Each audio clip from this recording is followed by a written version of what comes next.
Okay,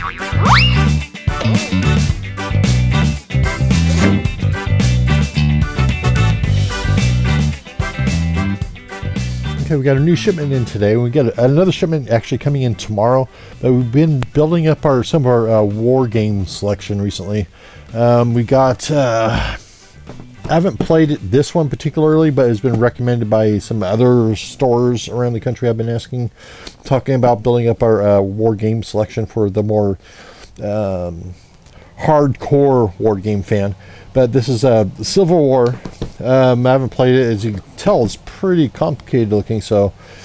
And has like the old-fashioned, the old style, like chips, kind of like Avalon Hill type stuff. If you Panzer Blitz, that type of thing. Avalon Hill, a lot of those names are kind of like spread to the wind, but they still make war type games of that ilk. And this is like just one of them. We also got a more modern take on it, which is a popular system called the Command and Color system. There's a more popular one called Memoir 44 that we've been had for a while, but I'll show you that in a second. Basically, this one, you have this, you'll have a hand of cards, and the battlefield usually is divided into thirds, that sort of thing. So you have this, play one of these cards, and you can move the troops in that section. It's like that. What was this one say? See, order heavy troops. So you can move those heavy troops if you play that card in that little area. So it's more well known for Memoir 44, which is a pretty accessible type of system. It's obviously it's going to be more complex than say something like Risk. But it does that same type of thing where you have these cards, all these different types of cards you can play, and you can move those little troops in the battlefield. And there's a whole bunch of different expansions for it. There's a bunch of expansions for the other system as well, the Ancients version. There's also a Napoleon style one. It's more historically based in the Napoleon era. They were out of that one. Otherwise we'd probably have it right now. But this one's like more the ancient battlefield. There's some expansions for it we'll be getting later on, but right now we just got the base game. We tend to like test the waters on some new additions. We'll get the base games, and then when we reorder, we get the expansion. Get some expansions for as interest builds. Then we got this one based on another recommendation from another store. I haven't played this one. Basically, it's more of a modern warfare card game. It's not really your typical like battles and maps type of game, but it's a little more of a card-based combat game set in the modern era. But I haven't played it, so I can't really say a whole lot. Then we got Thunder Alley. This is also by GMT. GMT is the ones that has the Command and Colors of the Ancients, and also the Civil War. So they make a lot of like the heavier war type games. But this one is, I haven't played it, but I heard it seems a little bit more complicated than say like Formula D. But it's a race game. It was like highly recommended on Dice Tower. I saw the review on it, and he's like raving over it. But it's heavy. It's like you can't tell on this camera, but there's a lot of stuff in there. So it goes like 2 to 7 players for ages 14 and up.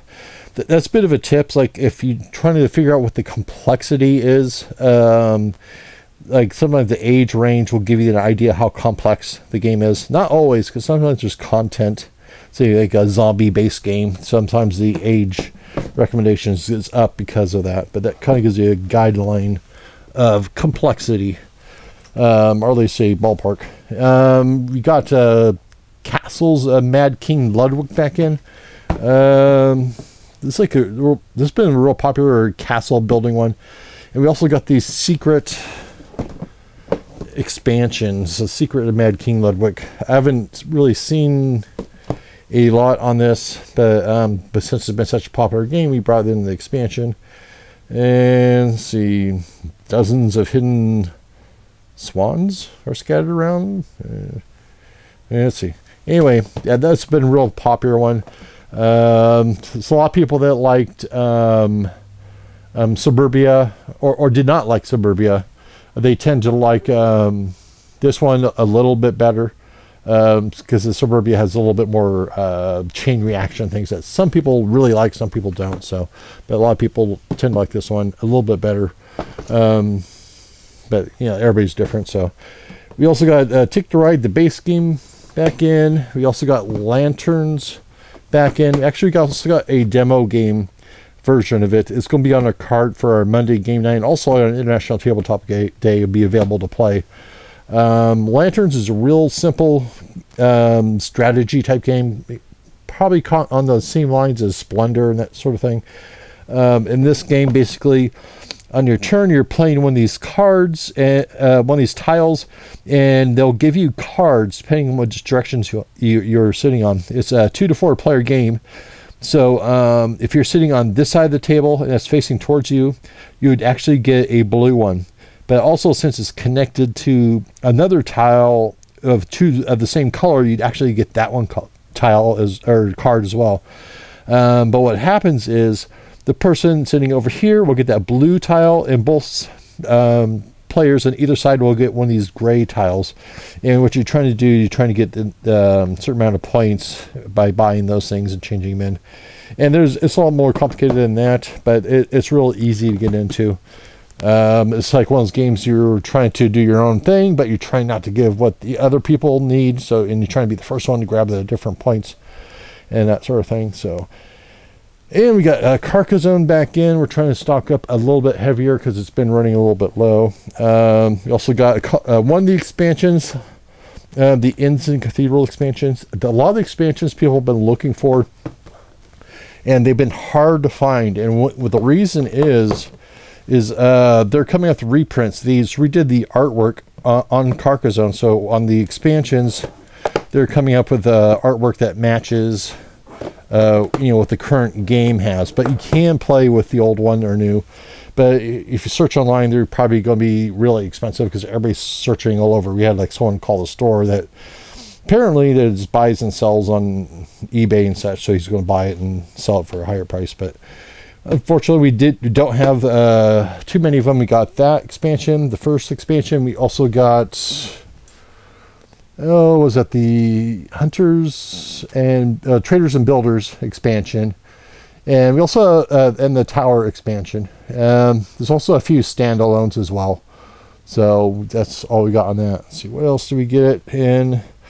We also we sold our Cthulhu's Vault, and we just got a resupply of it in. This is kind of basically it's a storytelling game. Some real about old Cthulhu theme. So if you're really into a storytelling game, you might want to take a look at that one. It's worth taking a shot at or taking a look at. So you got Cash and Guns. This is a real popular game, just because it's wacky and it's like something everybody get into. It's all about splitting up loot. You're a bunch of crooks sitting around tables trying to split up the loot. And this is a little bit different from the first edition. They changed the rules a little bit. But yeah, these little foam guns where you're actually pointing at each other, saying, so, and you could shoot with using one of the either the bullet cards or a click card. You only have so many, so. But once whoever has the most loot at the end wins. It has a little bit different scoring mechanism than the original one does. I'm kind of torn which one's better, but but they're definitely both really good. So I kind of like to see them come to the expansion where you play by the original rules personally, just for variety's sake. And so what else we got? We got Once Upon a Time. Speaking of storytelling games. That's a real popular one. It's probably the most popular one we have. You're just trying to go through all your cards, improvising story out of your head, and trying to get the whole story, just get to a happily after ending card. There's some points in the game where you can interrupt the other players and such, but there's a few expansions. There's some blank cards. This is the Nightly Tales expansion, and there's Seafarers expansion. Seafarers, might be thinking of a different game. Seafaring Tales and Enchanting Tales is a couple of different expansions. So there's a few different ones like that. And we got Zombicide Black Plague. Zombicide is probably the for gamers anyway, it's probably the most popular zombie style game. This one's more set in the Middle Ages, which is kind of, I find intriguing. So so we got that, and this is by Cool Mini or Not, and they have like real detailed minis. So they're always like top notch as far as that sort of thing. You know, they have to live up to their name and such. And let's see, a few things we got in last week. We're kind of we got our whole puzzle section kind of filled in a little bit more. We got our 3D puzzles kind of building back up. This one I really like to do myself eventually. It's a really cool little 3D castle. But some of these 3D castles some people might feel intimidated by, but there is a little cheat. I don't know if you can see on the camera or not, but there's like a little number down there on each puzzle piece and an arrow, so you can find out where the next piece connects. It's totally a cheat if you're looking at it from a puzzle person's point of view, but if you could do it together, put together as a model if you wanted to, or if you just need a little help, it makes it a little simpler. And the other new type of puzzle we just got in recently is from Ravensburger, our most popular line by far. We got these shaped puzzles. We got a few different ones. We got this dolphin one, so they're not a square type traditional shape puzzle. They're shaped like different objects. Got, like, you know, the Statue of Liberty and the Eiffel Tower and a couple other ones. And a couple other games we got in recently. Got Sneaky Cards. I believe I should talk to you about this last time, but it's hard to call it a game. It's like well, they call it an interactive scavenger hunt.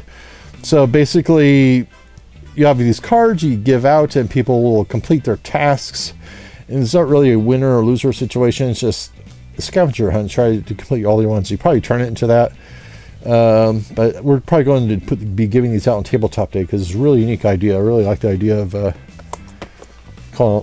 their slogans are called "Play It Forward," and I think that's about it. So we'll talk to you next time. Bye.